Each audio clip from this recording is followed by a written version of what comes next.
Dahulu kala di kaki Gunung Lawu, hiduplah sepasang suami istri yang bernama Ki Pasir dan Nyi Pasir.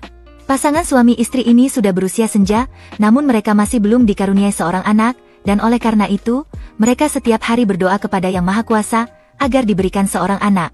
Keseharian mereka adalah bekerja di ladang, di mana pada suatu hari, akhirnya Nyi Pasir ini pun mengandung seorang anak, dan hal itu membuat mereka sangat bahagia karena doa mereka akhirnya dikabulkan. Singkat cerita, Nyi Pasir ini akhirnya melahirkan seorang anak laki-laki yang diberi nama Joko Lelung. Seiring berjalannya waktu, Joko Lelung ini pun tumbuh menjadi seorang pemuda yang cerdas dan aktif, di mana dia suka berkelana ke tempat-tempat yang belum pernah dia kunjungi. Selain itu, dia juga melatih ilmu kebatinan dengan bersemedi di suatu gunung, dan oleh karena hal itu, Joko Lelung ini sangat jarang di rumah dan dia hanya sesekali mampir ke rumah dalam waktu yang singkat, dan setelah itu dia pergi lagi entah kemana. Kian hari tubuh Ki Pasir semakin melemah, di mana dia selalu berharap Joko Lelung bisa pulang dan menetap untuk membantu dia bekerja di ladang. Namun keinginannya itu hanya dia pendam dan akhirnya dia memutuskan untuk memilih bersemedi di dalam goa, guna untuk meminta kekuatan agar tubuhnya ini bisa kembali kuat. Dalam semedinya itu, Ki Pasir mendapatkan sebuah wangsit yang mengatakan bahwa dia akan menemukan sebuah telur besar, dan kemudian Ki Pasir harus memakan telur itu supaya keinginannya untuk menjadi kuat dan abadi bisa tercapai. Setelah selesai bersemedi, Ki Pasir ini pun terus mencari arti dari wangsit itu, hingga suatu hari ketika pulang dari berladang, Ki Pasir ini menemukan sebuah telur dengan ukuran yang cukup besar di bawah pohon. Di sini dia teringat akan wangsit itu, sehingga dia memutuskan untuk membawa telur itu pulang untuk dimakan. Keesokan harinya, Ki Pasir ini pun memasak telur tersebut menggantikan istrinya yang sudah berangkat berladang terlebih dahulu. Setelah matang, Ki Pasir itu pun membagi telur itu menjadi dua, di mana setengah untuknya, dan setengahnya lagi untuk istrinya. Setelah selesai makan telur bagiannya itu, dia pun berangkat berladang, di mana awalnya Ki Pasir ini merasa bahagia, karena dia merasa tubuhnya yang mulai kembali segar dan kuat, namun di tengah perjalanannya, tiba-tiba saja dia merasa pusing, dan sekujur tubuhnya pun mulai gatal-gatal.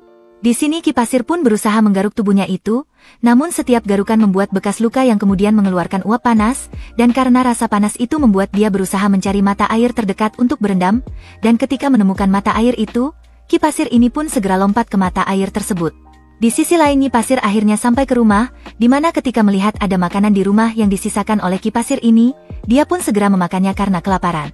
Setelah selesai makan, tiba-tiba saja tubuh dari Nyi Pasir ini mengalami hal yang sama seperti Ki Pasir, dan karena panik, dia berusaha mencari Ki Pasir untuk meminta bantuan.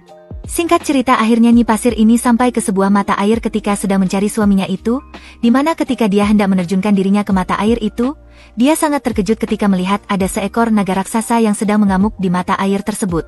Namun dia merasa bahwa naga tersebut adalah perwujudan dari suaminya itu, dan selang tidak lama, tubuh Nyi Pasir ini pun berubah menjadi seekor naga dan masuk ke mata air itu. Sempat terjadi perdebatan di antara mereka karena perubahan wujud yang mereka alami ini, hingga Ki Pasir ini merasa tidak terima dengan apa yang terjadi, dan akhirnya dia mengajak naga Nyi Pasir ini untuk menenggelamkan Gunung Lawu dengan membuat pusaran air yang besar.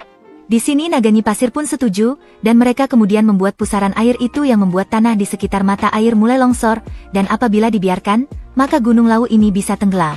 Di sisi lain Joko Lelung yang saat itu sedang bersemedi di sana pun terkena dampak dari bencana yang sedang terjadi saat itu, di mana dia berhasil menyelamatkan dirinya, dan ketika dengan kesaktian yang dia miliki, dia akhirnya bisa tahu bahwa bencana yang sedang terjadi ini disebabkan oleh kedua orang tuanya yang telah berubah menjadi naga. Di sini dia kemudian langsung berdoa untuk meminta alam semesta untuk menundukkan kedua naga tersebut, dan secara ajaib kedua naga tersebut pun mengeluarkan cahaya dan mereka pun menjadi lebih tenang, dan setelah itu kedua naga tersebut melakukan moksa di perairan tersebut.